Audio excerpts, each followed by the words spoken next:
On what basis is somebody beautiful, somebody ugly? On what basis is somebody good, somebody bad? If you look at this, you will see it is your karma. Welcome to Commune. We are on a mission to inspire, heal, and bring the world closer together. Are you looking for solace or are you looking for a solution in this life? If you're looking for solace, just believe something, it'll work. You'll sleep well. If everything around you is… all the situations around you are doing well, you will live okay and die. Nothing wrong with it, it's just limited, that's all. There's nothing wrong. There's nothing wrong in eating, sleeping, reproducing and just dying one day. What's wrong with that? We are all here because somebody ate, slept and reproduced, that's why we're here, all right. So nothing wrong with it. It is just that it's limited. If something called the madness of seeking has come to you, then it won't work, that's all. If you're a sane person, socially correct, it's perfectly fine to believe something and be happy about it. What's wrong? Nothing wrong. So, beliefs and beliefs, various types of beliefs all over the world. I'm sure many of you have traveled around the world and you know how many sorts of beliefs are there. The important thing is just to know that if we work hard enough on you from your childhood, we can make you believe just about any damn thing in the universe. Hello? We need to rub you nicely from your childhood. That's the important thing. If we leave you free till you're 8, 10, then you're trouble. We must rub you down right from the beginning so that you will simply believe what your parents believed, their parents believed, their parents believed forever, okay? Because it gives you… it's a club. You can call it by many names, but it's actually a club. You all believe one thing, you're one club, they all believe something, they're another club. But at least the clubs don't wage wars. Maybe they'll have little social, social media tiffs. But these hardcore beliefs will lead to enormous amount of confrontations and conflicts in the world. Leaving that aside, about karma. Karma is not a concept that you or me can make up, because you need to understand this comes from a cultural dimension and a spiritual dimension where there is no belief system as such. Well, here and there people try to create some beliefs in small pockets, but overall there is no belief system. That's why Indians are eternally confused, because there is no one belief system. About everything there is an argument, all right? If there are 5 people, they have 10 opinions. Yes. So, this is because a culture that was steeped in spirituality today only largely retains only remnants of it, the jargon of it, not the… the fruit of it is not there, just the jargon is there. Not that it is not at all there, it is there, but not like how it used to be where nearly at least 80 to 90% of the people were in some kind of spiritual practice just a few centuries ago. That is not there anymore. Because of that, lot of interpretations and misinterpretations happen. About retribution, the fundamental psychology of retribution comes from the simplistic idea of if you are a good guy, you're going to heaven, if you're a bad guy, you're going to hell. How many are going to heaven here, I want to know? Hello? You going? Good. But you must first check out what's there. There's no Wi-Fi, just telling you. So, in the previous generation, if you asked how many of you want to go to heaven, 90% would have raised their hand. All of you. Just one person raised, maybe there are a few more, maybe 10% will raise their hands in this generation. In the next generation, ask them how many of them want their life to be managed by heaven. Nobody, almost nobody. not even 1 or 2%. So essentially, in just a matter of 3, 4 generations, heaven is collapsing aside. So this retribution, it never happened to you, all right? Maybe somebody who was your friend turned against you and did some poking, or somebody else on the street did some poking, or some other force in this society. Never from the sky retribution came and hit you. Well, even if you're hit by the lightning, you know it's just lightning, it could hit anybody, all right? Just now, before I left India about 4 weeks ago, 23 elephants got burnt up in a lightning strike. This is the first time such a thing has happened. 23 elephants in one place, they were close together in a herd, lightning strike, all 23 got fried. So, is this elephantine retribution? No, these things are happening, all right? There is a lightning, there is a flood, there is a volcano, there is a road accident. These are happening because these are all forces in the nature. In many ways, it's happening. It is just that because we have no explanation for that, we just come up with a belief system because we don't have the courage to see that we don't know. What we do not know, I do not know, what's the problem? It is so straight of you, sincere of you, human of you to see I do not know, because if you see I do not know, genuinely understand, experience and realize that I do not know, your intelligence will be awake even if your body sleeps, always on. The moment you say, I know, your intelligence sleeps, even if you're awake. So this is a fundamental tool because the most important aspect of who you are right now as a human being, compared to every other wonderful species which are around us, millions of them, on… there are a heap of creatures, all right, millions of them, millions of species. You're on top of that in terms of evolutionary process. But human beings are not feeling like top of the world, simply because they don't have an active intelligence. They put it to sleep. They try to live with their memory or their imagination. Imaginations of heaven and hell, memories of past. What happened yesterday, what happened 10 years ago. What happened 10 years ago? People can still suffer.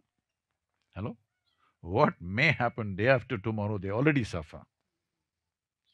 What happened 10 years ago does not exist right now, isn't it? Hello? If you're suffering, is that hallucination or is it existentially correct? You must answer me, hello?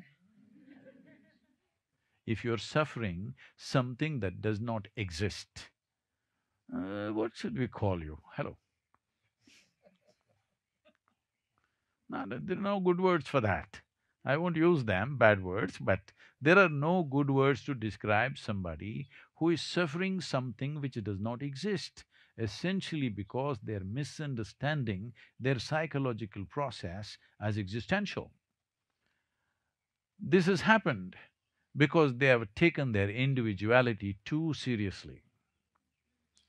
Anybody who thinks I'm really a fantastic guy, all you have to do is close your mouth and hold your nose for 2 minutes.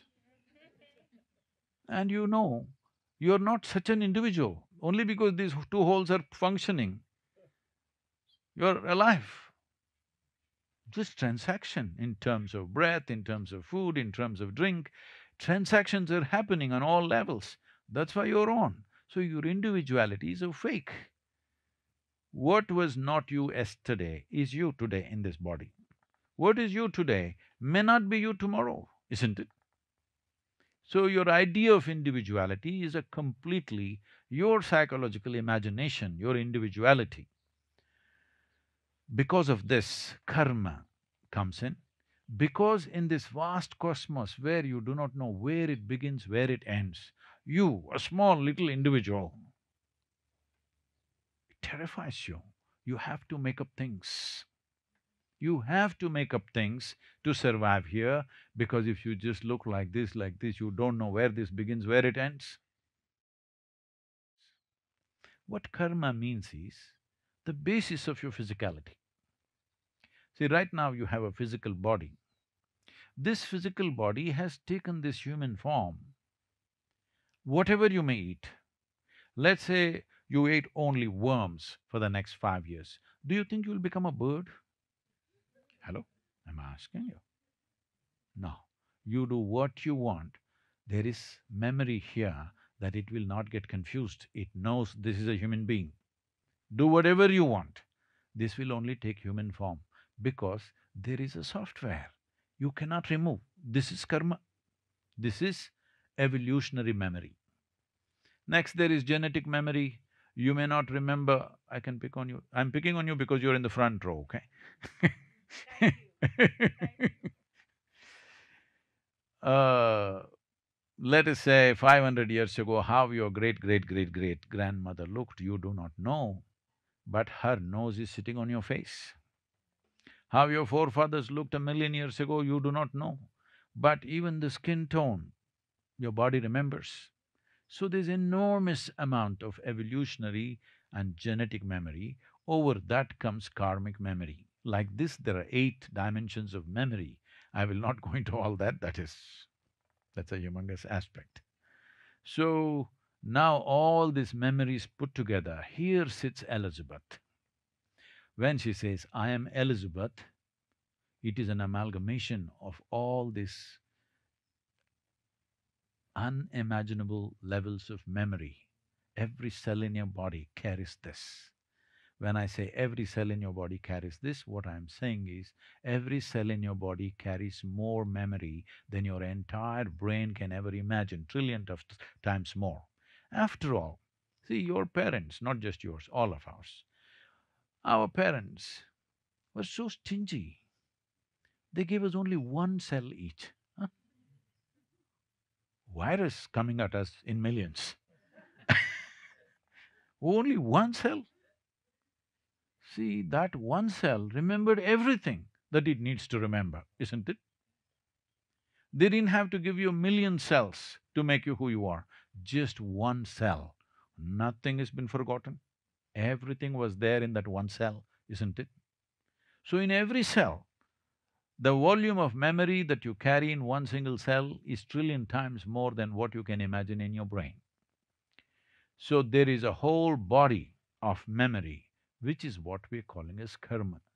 Certain aspects of memory are articulate, certain aspects are inarticulate, some are conscious, some are subconscious and unconscious, like this variety of memories. Without these memories, you don't exist. You cannot have a form. There is a form to you only because of memory. If there is no memory, there is no physical form. So all this together is called karma. So if you want to perceive this, you need to transcend sense perception. If you transcend sense perception, you have no problem with karma. Karma has no impact on you. It doesn't matter what kind of karma you have, it has no impact on you. If you are limited to your sense perception, karma plays its role because the very way you see something, it influences that. Because eye is not a simple camera, it is depending upon the memory bank within the brain for it to see people in a certain way. Just based on the shape of the nose or color of the skin or something else like that, 1,000 things happen in people's minds, isn't it? Hello? All the time. So this is because they genuinely feel that way. See, they're not pretending, they genuinely feel that way. This is why it's extremely important that we handle this karma properly, because if you really want to solve all the discriminatory process on the planet, the most important thing is to understand how are you coming to this? On what basis is somebody beautiful, somebody ugly? On what basis is somebody good, somebody bad? If you look at this, you will see it is your karma. That is the way your karma is. Unless you rise above that, you cannot help making judgments, this is good, this is bad, this is okay, that's ugly, that's beautiful. Like this, it goes on making without your permission, isn't it? It's not asking your permission, it just makes it automatic, because the karma is there if you do not distance yourself from that. So this retribution, this idea of retribution is coming from this fundamental… uh, I was about to say an ugly word, which goes very well in India, but I don't want to use that word here for you. So, what this retribution comes from this idea that, the parents and the teachers, in their own image, they created God. If you do something, they'll rap you on your knuckles, otherwise they'll smack you in the face, otherwise they'll reward you with something, chocolate cake. The same thing expanded becomes hell and heaven. This is a very simplistic idea selling for a long time. And every time I'm seeing these days especially, I thought it was past, but once again the younger people are doing this. Everything, something good happens, bad happens, they look up. They're looking up for help. See, you're on a round planet. Hello? Is the planet round or flat? What do you think in California? Is it round or flat? So, you're sitting on a round planet and the damn thing is spinning all the time. And if you look up, you're obviously looking up in the wrong direction. Hello? Yes or no? Do you know what is up in this cosmos? Hello? Is it marked somewhere, this side up, this side down? No, you cannot even figure which is up and which is down. Go and ask people in Australia, which is up? They'll say like this.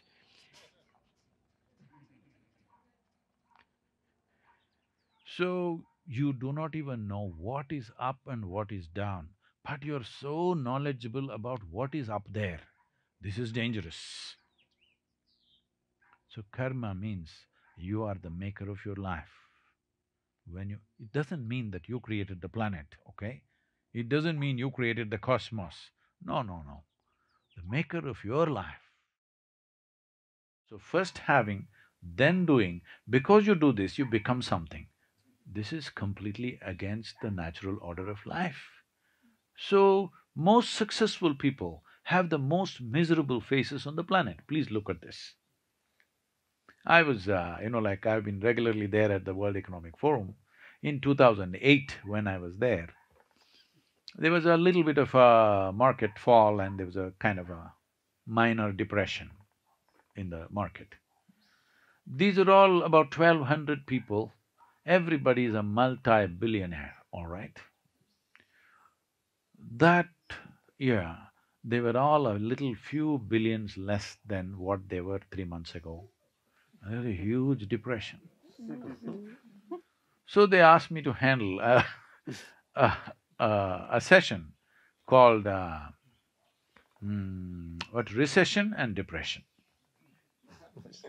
I said, see, recession is bad enough. Now you're depressed.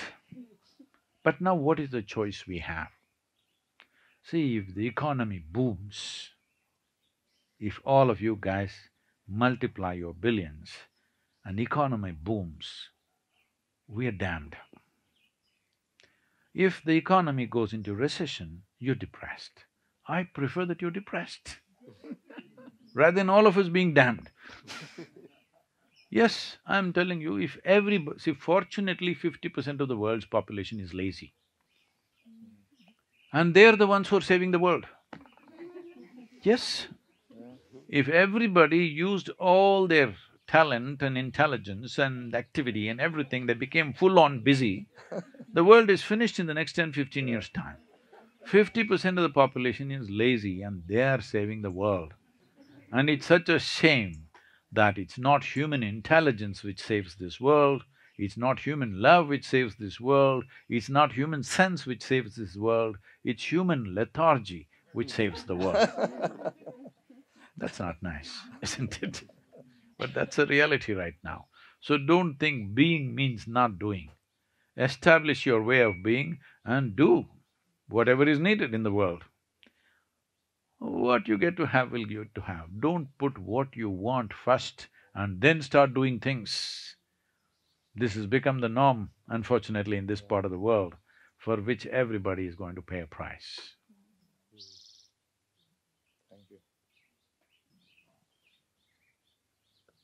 Am I being too abrasive? You okay for one more question? Yes, please. Yeah, anybody?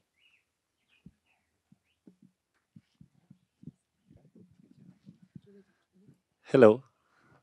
Very wise words. Really enjoying the session.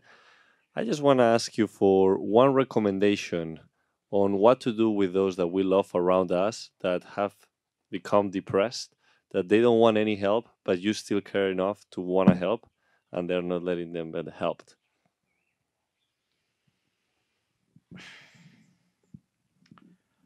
See, mental health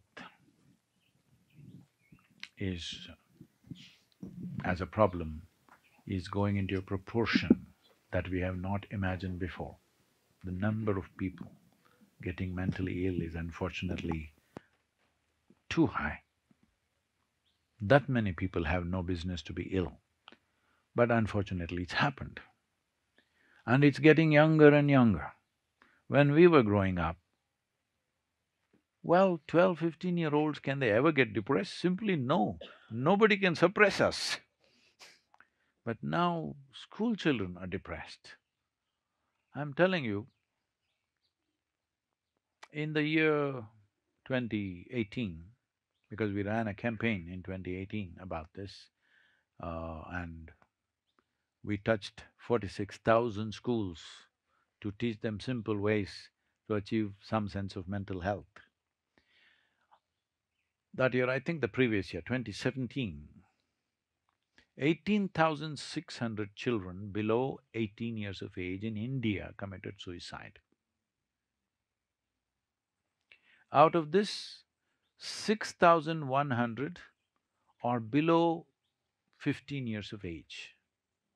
That means between 10 and 15 years of age, a child is wanting to take his own life or her own life.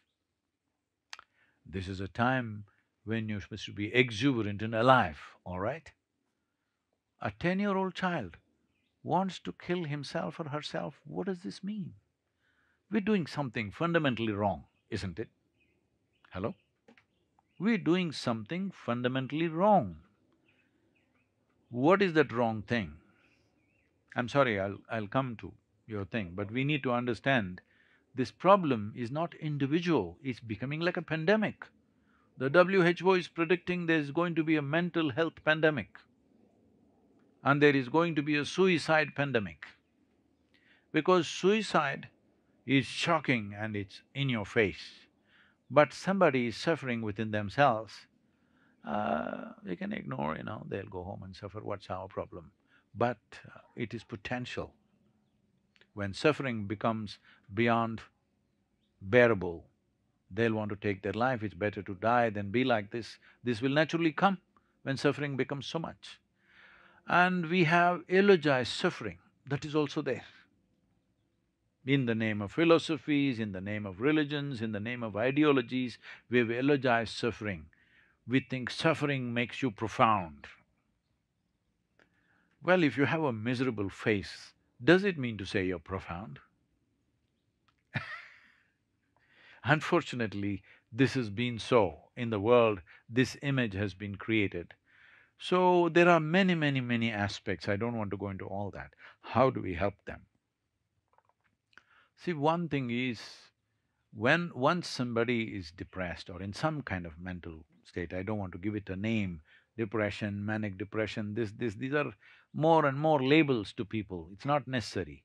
They are not feeling healthy and happy, that's all.